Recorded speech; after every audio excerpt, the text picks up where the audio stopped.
Hello good morning दोस्तों, आप सभी का स्वागत है हमारी आज की इस नई वीडियो में। जैसा दोस्तों आपको पता है, हम पढ़ रहे हैं इतिहास, मतलब भारतीय इतिहास पढ़ रहे हैं। और हमने अब तक देख लिया है कि सबसे पहले भारत में आक्रमण करने वाले कौन थे। सबसे पहले तो आप ये बताओ, आपको कोई डाउट तो नहीं है? अगर कोई डाउट हो तो अभी तुरंत ही कमेंट बॉक्स में बताओ, या फिर मेरे व्हाट्सएप नंबर पर बता सकते हो। मैंने पिछली वीडियो में आपको व्हाट्सएप नंबर दिया था, जिस पर आप मुझे कमेंट लिखकर बता सकते हो कि सर हमको ये प्रॉब्लम आ रही है, तो हम उसको सॉल्यूशन करके देंगे आपको। तो आज हम देखेंगे दिल्ली सल्तनत, क्योंकि हमने दिल्ली सल्तनत कल शुरुआत देख ली थी। कुतुबुद्दीन ऐबक था, उसके बारे में देख लिया था कि उसने कौन कौन से निर्माण कराए थे।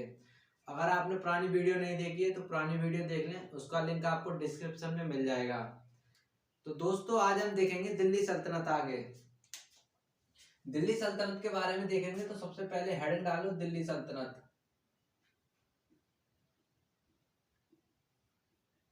और दिल्ली सल्तनत का जो समय काल है वो है 1206 ईस्वी से 1526 ईस्वी तक। ये है दिल्ली सल्तनत का समय काल। और दिल्ली सल्तनत में जो आज हम टॉपिक शुरू करेंगे वो है गुलाम वंश। कौन सा है? गुलाम वंश है जो आज हम टॉपिक शुरू करेंगे। और इसका समय काल क्या है? तो इसका समय काल है 1206 ईस्वी से 1290 ईस्वी तक। इसका जो समय काल है वो है 1206 ईस्वी से 1290 ईस्वी तक। हमने कल देखा था कि जो कुतुबुद्दीन ऐबक होता है, वो कुतुबुद्दीन ऐबक पहला नंबर कुतुब मीनार का निर्माण कराता है, अढ़ाई दीन का झोपड़ा का निर्माण कराता है, कुब्बतुल इस्लाम होती है उसका निर्माण कराता है। तो हमने ये सब देखा था, कुतुबुद्दीन ऐबक ने इसका निर्माण कराया था। और उसके बाद देखते हैं कुतुबुद्दीन ऐबक के बारे में, देखते हैं इसकी लाइफ स्टाइल, या फिर ये क्या करता था, इसको कौन कौन सी उपाधि दी गई थी, और इसका जो था इसकी मृत्यु कैसे हुई थी। तो अब हेडिंग डाल लो आप लोग कुतुबुद्दीन ऐबक।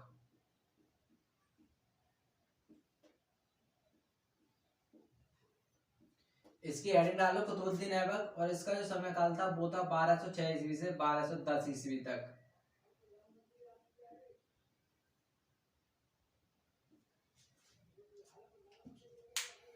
और आप सभी ने इसकी नोट्स बुक बना ली है कि नहीं? क्योंकि हम जो अब पूरा टॉपिक इसको खत्म करके ही वीडियो बंद करेंगे। तो आप इसकी अगर नोट्स नहीं बनाए हैं तो आप इसके नोट्स बना लो। 20 या 30 रुपए की कॉपी ले लो एक, जिसमें आप सभी पूरा दिल्ली सल्तनत, फिर उसके बाद मुगल, फिर हम उसके जो मुगल करा देंगे ना, इसके बाद 1526 से 1707 ईस्वी तक जब मुगल पढ़ लेंगे, मतलब मेडिवल इंडिया समाप्त कर देंगे। उसके बाद हम देखेंगे जो कांग्रेस की स्थापना हुई थी ना, उसके बारे में हम देखेंगे। तो उसके बारे में हम जानेंगे फिर उसके बाद।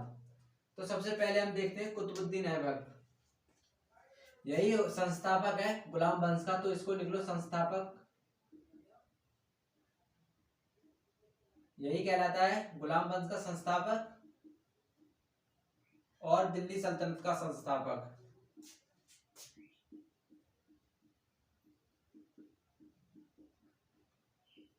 एग्जाम में क्वेश्चन पूछा जाता है कि दिल्ली सल्तनत का संस्थापक कौन था, क्योंकि हम सभी को गुलाम वंश का संस्थापक तो याद रहता है कि कुतुबुद्दीन ऐबक था, लेकिन हम इस चीज पर ध्यान नहीं देते कि जब से गुलाम वंश की स्थापना होती है तभी से दिल्ली सल्तनत की स्थापना शुरू हो जाती है। और दिल्ली सल्तनत का संस्थापक भी कुतुबुद्दीन ऐबक ही कहलाता है। और जब कुतुबुद्दीन ऐबक दिल्ली सल्तनत की स्थापना करता है या फिर गुलाम वंश की स्थापना करता है, तो इसकी जो राजधानी होती है वो राजधानी लिख लो, इसकी राजधानी होती है लाहौर। इसकी राजधानी होती है लाहौर। जैसा कि हमको पता है, हमने पुरानी क्लास में देखा था, जो मोहम्मद गौरी होता है 1192 ईस्वी में तराइन के द्वितीय युद्ध के बाद जो अपनी राजधानी है वो दिल्ली दिल्ली उसकी राजधानी हो जाती है। लेकिन जैसा कि आपको पता है, कुतुबुद्दीन ऐबक ने 1206 ईस्वी तक तो मोहम्मद गौरी के नीचे अधीन रहकर उसने भारत के अंदर शासन प्रशासन चलाया था। लेकिन जैसे ही मोहम्मद गौरी की मृत्यु हो जाती है 1206 ईस्वी में, उसके बाद कुतुबुद्दीन ऐबक भारत के अंदर दिल्ली सल्तनत की स्थापना कर देता है। और दिल्ली सल्तनत में वो पहले वंश की स्थापना कर देता है, गुलाम वंश की। तो आज हम उसी के बारे में देखेंगे, गुलाम वंश के बारे में। तो हमने देख लिया था कल, इसमें हमने देख लिया था कि कुतुबुद्दीन ऐबक ने कौन कौन से निर्माण कराए हैं। अगर आपने पुरानी क्लास नहीं देखी हो तो जरूर देख लेना। और दोस्तों वीडियो को ज़्यादा से ज़्यादा शेयर और चैनल को सब्सक्राइब और वीडियो को लाइक जरूर किया करो, जिससे कि और भी वीडियो आपके लिए अच्छी अच्छी वीडियो आ सकें। तो अब हम इसमें देखते हैं आगे, इसकी उपाधियों के बारे में देखते हैं। सबसे पहले कि इसके पास उपाधि कौन कौन सी थी। तो इसकी उपाधि में सबसे पहले जो उपाधि थी, इसको थी लाख बख्श की उपाधि। इसके बाद थी लाख बख्श की उपाधि। अब आप लोग पूछेंगे सर इसका लाख बख्श का मतलब क्या होता है। तो लाख बख्श का मतलब ये है, जब इसने दिल्ली सल्तनत की स्थापना की थी और गुलाम वंश की स्थापना की, तो इसने जब अपनी राजधानी लाहौर बनाई थी और ये जब लाहौर गया था तो वहां की जनता थी, उस वहां की जनता के लिए कुतुबुद्दीन ऐबक ने लाखों रुपए का दान किया था। इस वजह से जो लाहौर की जनता थी, लाहौर की जनता ने खुश होकर कुतुबुद्दीन ऐबक को लाख बख्श की उपाधि दी थी। तो ये आप सभी को समझ में आ गया होगा। और इसके बाद इसकी एक और उपाधि होती है, वो होती है सिपह सलार की। सिपह सलार ये इसकी उपाधि होती है। अब आप लोग कहेंगे सर इसका क्या मतलब होता है। तो इसका ये मतलब होता है, ये कहलाता है सेना का सर्वोच्च अधिकारी। क्योंकि जो मोहम्मद गौरी का गुलाम था कुतुबुद्दीन ऐबक, इस वजह से इसने कभी भी, जब तक ये 1210 ईस्वी तक गुलाम वंश का शासन चलाया था, कभी भी इसने गद्दी का प्रयोग नहीं किया था। तो इसमें लिख लो, दिल्ली सल्तनत का एकमात्र शासक जिसने कभी भी राजगद्दी का उपयोग नहीं किया था। दिल्ली सल्तनत का एकमात्र शासक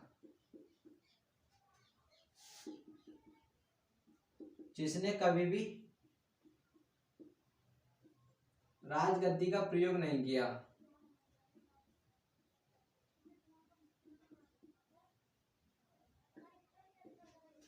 क्योंकि जो जितने साल भी इसने शासन किया था, इसने केवल सेनापति के रूप में ही शासन किया था। तो एग्जाम में पूछा जाता है कि ऐसा कौन सा सुल्तान था जिसने कभी भी भारत के अंदर राजगद्दी का प्रयोग नहीं किया था, दिल्ली सल्तनत में कभी भी राजगद्दी का प्रयोग नहीं किया था। तो वो सुल्तान है कुतुबुद्दीन ऐबकी। तो इस चीज को आप लोग ध्यान रखना। इसके बाद देखते हैं इसकी जो मृत्यु हुई थी, मृत्यु कैसे हुई थी।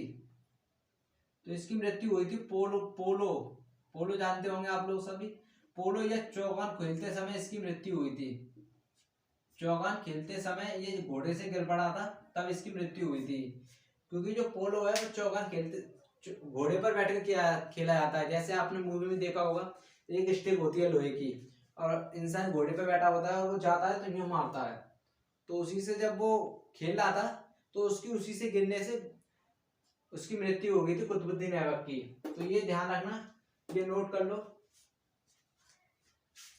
अब इसका मकबरा और लिख लो कि इसका मकबरा कहां पर है। इसका मकबरा है लाहौर के अंदर। जैसा कि हमने अभी पढ़ा है कि इसकी राजधानी कौन सी थी, लाहौर थी। तो इसका मकबरा भी लाहौर में था, क्योंकि इसकी जब मृत्यु हुई थी तो राजधानी लाहौर थी, इस वजह से इसका मकबरा भी लाहौर के अंदर ही बनाया गया था। अब जो हम नेक्स्ट शासक देखेंगे उसके बारे में देखते हैं। जैसे कुतुबुद्दीन ऐबक की मृत्यु हुई थी, तो जो इसका बेटा था आरम शाह ने दिल्ली पर अपने आप को सुल्तान घोषित कर दिया।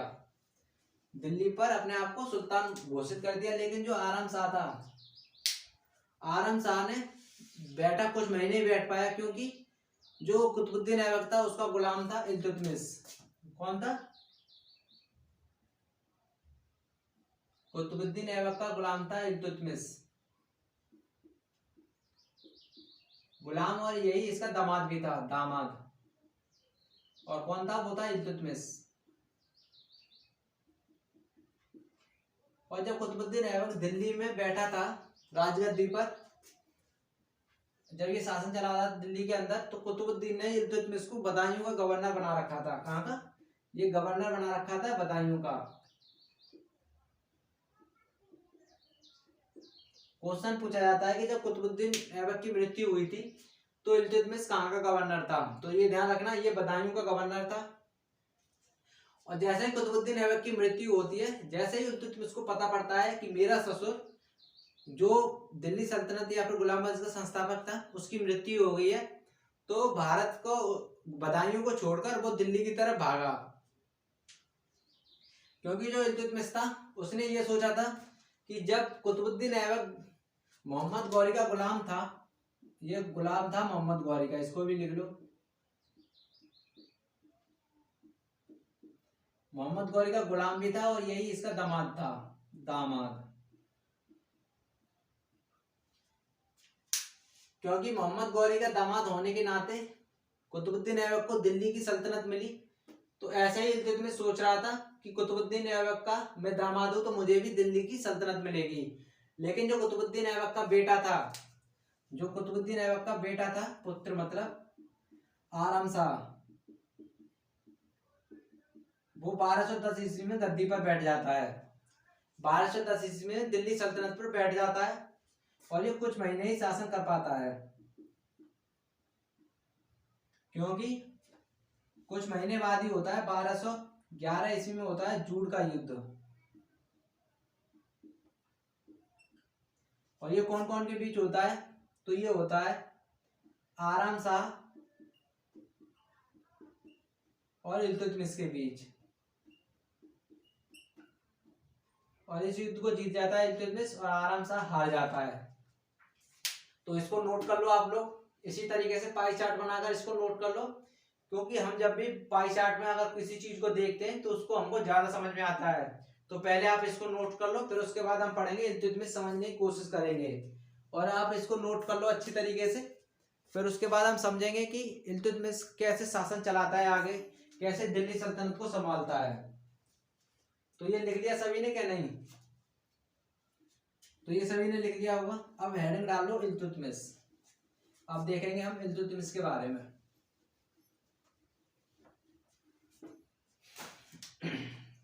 अब हेडिंग डालो इल्तुतमिश।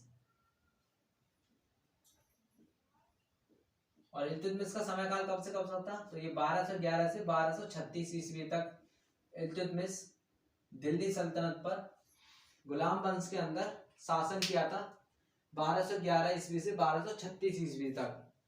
तो सबसे पहले तो इसके नीचे लिखो कि यही गुलाम वंश या फिर दिल्ली सल्तनत का वास्तविक संस्थापक कहलाता है।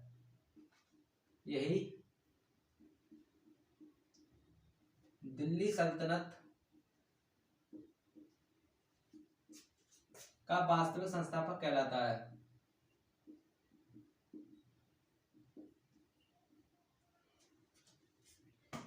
यही दिल्ली सल्तनत का वास्तविक संस्थापक कहलाता है।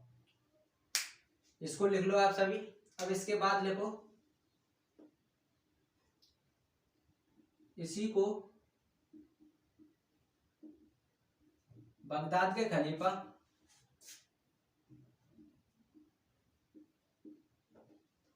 खलीफाओं के द्वारा इसे दी जाती है सुल्तान की उपाधि।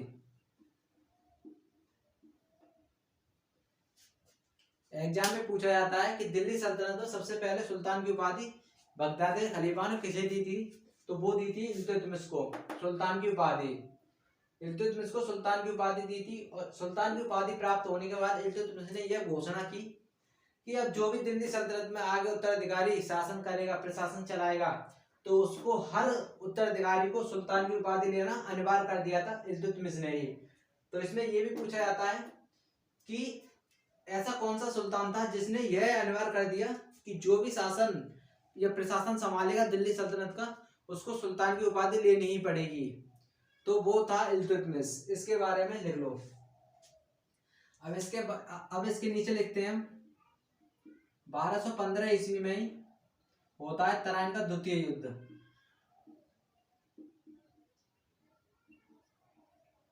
1215 ईस्वी में होता है तराइन का द्वितीय युद्ध, और ये युद्ध लड़ा जाता है यालदौज और इल्तुतमिश के बीच। कौन कौन के बीच लड़ा जाता है? यालदौज कौन था? तो ये गजनी वंश का शासक था, और इल्तुतमिश के बीच। आप बोलेंगे सर गजनी वंश का तो शासक मोहम्मद गौरी था, तो लेकिन मोहम्मद गौरी की मृत्यु हो गई थी ना 1206 ईस्वी में। तो 1206 ईस्वी के बाद यालदौज को मिल जाता है गजनी का शासन, और कुतुबुद्दीन ऐबक को मिल जाता है भारत का शासन, और जो कुबाचा होता है उसको मिल जाता है काबुल का शासन। तो ये तीन होते हैं, और चौथा होता है बख्तियार खिलजी। बख्तियार खिलजी जब नालंदा विश्वविद्यालय को नष्ट कर बिहार से लौट रहा था दिल्ली की तरफ, तो उसकी रास्ते में ही मृत्यु हो जाती है। तो उसमें जो चौथा गुलाम था वो वहीं मर जाता है। जो मोहम्मद गौरी का जितना भी साम्राज्य था इन 3 गुलामों के बीच में बंटवारा हो जाता है। तो इस युद्ध में इल्तुतमिश की विजय हो जाती है। यालदौज हार जाता है, और यालदौज हार जाता है तो ये चला जाता है वापस गजनी। तो इस चीज को ध्यान रखना। अब इसके बाद हम आगे देखेंगे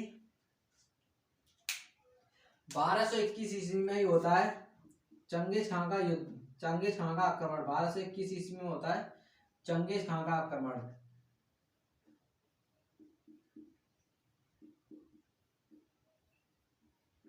अब आप लोग पूछेंगे सर ये चंगेज खान आक्रमण क्यों करता है?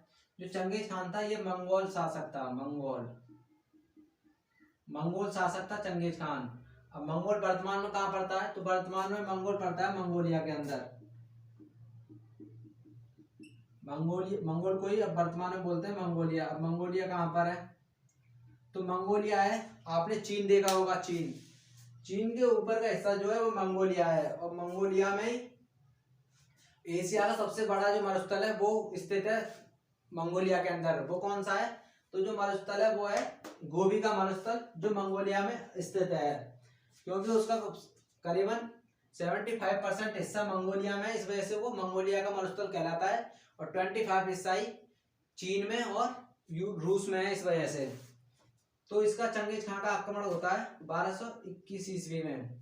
और ये किसी वजह से आता है? तो ये जलालुद्दीन मकबरनी की वजह से भारत तक आ जाता है। जलालुद्दीन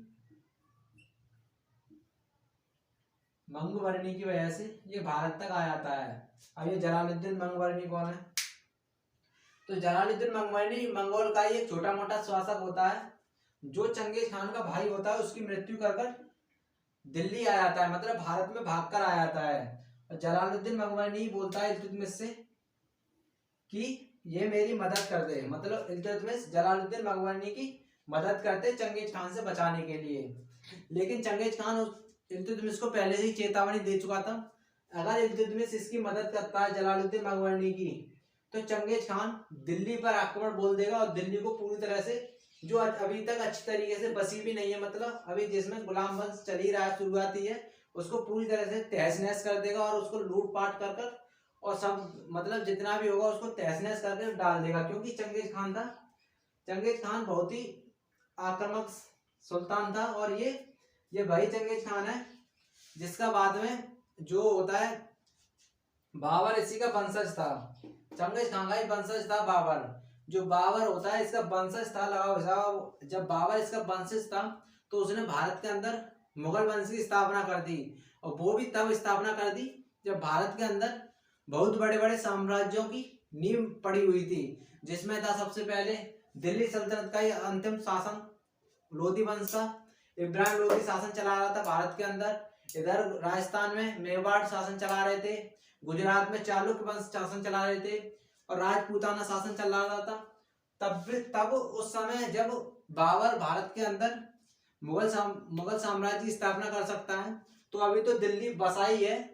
और दिल्ली बसा है तो दिल्ली को इल्तुतमिश नहीं चाहता था कि चंगेज खान गुस्से में आए और उसको उजाड़ दे। तो चंगेज खान कहता है अगर तुम जलालुद्दीन मंगबरनी की सहायता नहीं करोगे तो मैं वादा करता हूं कि मैं जलालुद्दीन मंगबरनी को ही मारकर वापस चला जाऊंगा मंगोल। तो इल्तुतमिश जलालुद्दीन मंगबरनी की मदद नहीं करता है, और चंगेज खान जलालुद्दीन मंगबरनी को ही मारकर वापस चला जाता है मंगोलिया। कुछ इतिहासकार कहते हैं कि अगर इल्तुतमिश इस सूझबूझ को नहीं अपनाता तो शायद दिल्ली सल्तनत है बसने से पहले ही उजड़ जाता। तो इसके बारे में हमने देख लिया। अब हम देखते हैं और आगे इल्तुतमिश ने इससे आगे देखते हैं। अब मैं ऊपर का मिटा रहा हूं भाई, यार चैनल को सब्सक्राइब जरूर कर देना है आप सभी। अब इससे आगे देखते हैं 1229 ईस्वी।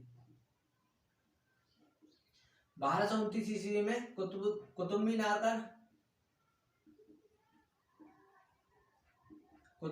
का पूर्ण निर्माण करा देता है। ये पूर्ण निर्माण करा देता है।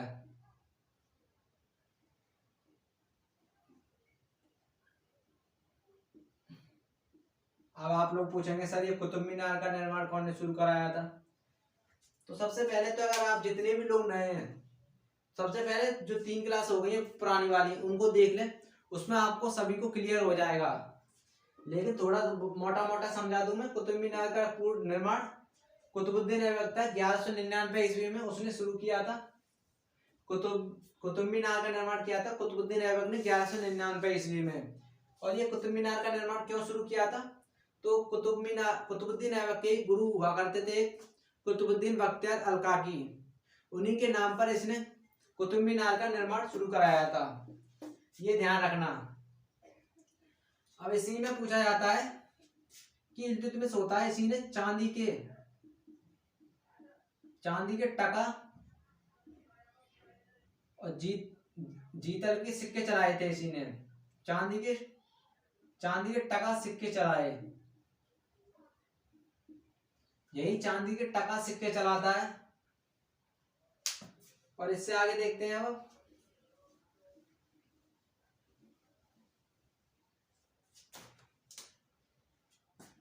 यही भारत में सबसे पहले एकता प्रथा की शुरुआत करता है। एकता प्रथा और दूसरी दल चालीसा या दले चहलगामी दल चालीसा। अब आप लोग पूछेंगे ये दल चालीसा क्या होता है। तो 40 लोग बुद्धिमान होते हैं, उसका ग्रुप बनाया था इल्तुतमिश ने उसका ग्रुप बनाया था 40 बुद्धिमान लोगों का। वो इल्तुतमिश चाहता था कि जो दिल्ली सल्तनत है उसको ज्यादा से ज्यादा विस्तार करना भारत के अंदर। तो इसी वजह से उसने नई नई जगह नई नई राय मांगने के लिए उसने जो 40 पढ़े लिखे लोग थे, मतलब ज्यादा ही बुद्धिमान थे पूरे दिल्ली सल्तनत में, उन 40 लोगों को इकट्ठा किया इसने और दल चालीसा का निर्माण कर दिया था। तो यह था कहलाता था दल चालीसा, और इसी को कहते थे चहलेगामी।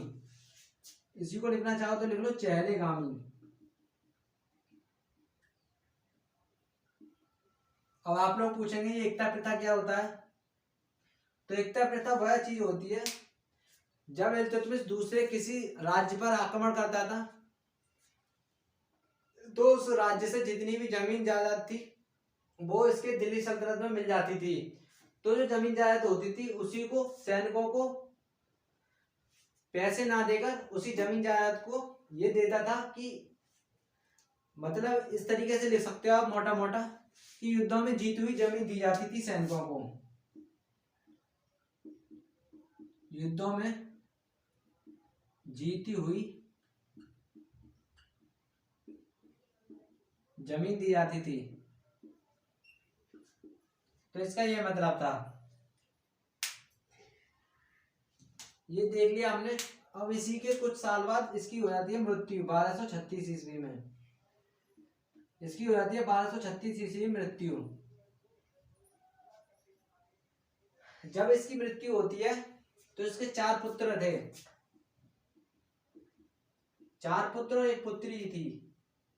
जब इसकी मृत्यु होती है 1236 ईस्वी में, उस समय इस पर 4 पुत्र और 1 पुत्री हुआ करती थी।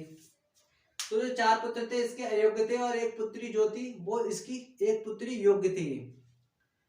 तो जब इल्तुतमिश की मृत्यु हुई थी तो इल्तुतमिश मरने से पहले ये अपना उत्तराधिकारी अपनी बेटी रजिया सुल्तान को घोषित कर चुकी थी।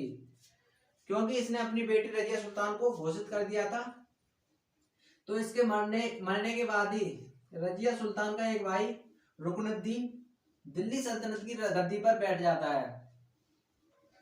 तो जो रजिया सुल्तान है वो रजिया सुल्तान जो होती है वो जाती है दिल्ली की प्रजा के पास कि जो मेरे पिताजी थे वो मुझको उत्तराधिकारी बना के गए तो मैं ही गद्दी पर बैठूंगी। तो जो दिल्ली की प्रजा होती है, दिल्ली की प्रजा देती है रजिया सुल्तान का साथ। तो रजिया सुल्तान रुकनुद्दीन को मरवा देती है, जो रुकनुद्दीन था इसी का भाई था। तो अब हम देखेंगे रजिया सुल्तान के बारे में। हेडिंग डालो रजिया सुल्तान। इसका समय काल था 1236 ईस्वी से 1240 ईस्वी तक।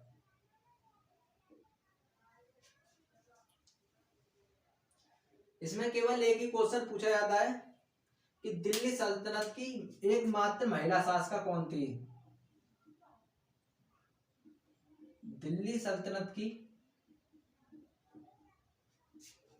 एकमात्र महिला शासिका कौन थी।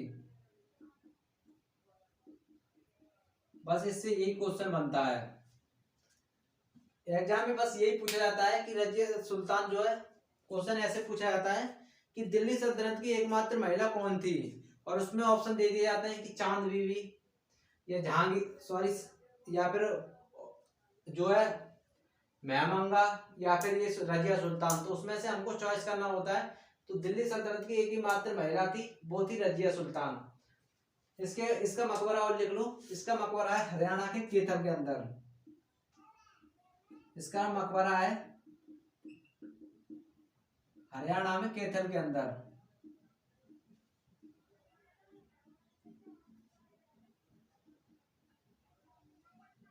रजिया सुल्तानी एक विद्रोह को दबाने गई थी हरियाणा में। तो हरियाणा से आगे तब वो, जब वो वहां से लौट रही थी, तो हरियाणा में ये कैंप बनाकर वहां पर ठहरी थी। तो जो दल चालीसा के लोग थे, दल चालीसा को बहरम शाह, जो रजिया सुल्तान का भाई था, उसने कंट्रोल कर रखा था दल चालीसा को। तो जो बहरम शाह है, हेलो भाई लोगों, लाइट चली गई थी, इस वजह से इस वीडियो को यहीं बंद कर दिया है मैंने। अब इससे आगे देखेंगे। हमने ये देख लिया था रजिया सुल्तान का जो है मकबरा है हरियाणा कैथल के अंदर है।